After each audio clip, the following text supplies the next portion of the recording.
লালন মেলাকে কেন্দ্র করে নজরুল কালাই রুটি হাঁসের গোশ রান্না করছে। আপনারা দেখছেন তিনি কিন্তু নিজেই লেগে গেছে রান্নার কাজে, কারণ লালন উপলক্ষে ক্রেতাদের ভিড় কিন্তু বেড়েছে এই কালাই রুটির দোকানে, যার কারণে তিনি নিজেই ভর দুপুরে এই হাঁসের গোশত রান্না করা শুরু করে দিয়েছে।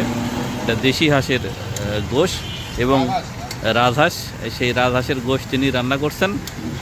একদম খড়ির আগুনে হাঁসের গোশ রান্না, এই পাশেই বেগুনের পোড়ানো, সব মিলিয়ে লালনের উদ্বোধনের দিন আজকে।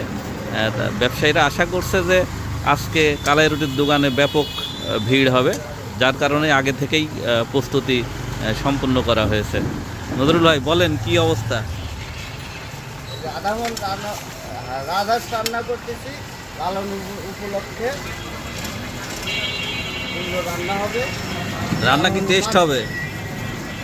লালন মাঠের তেল ঘুরে আমাদের শটে কলেজ মাঠের সামনে এসে খাবে।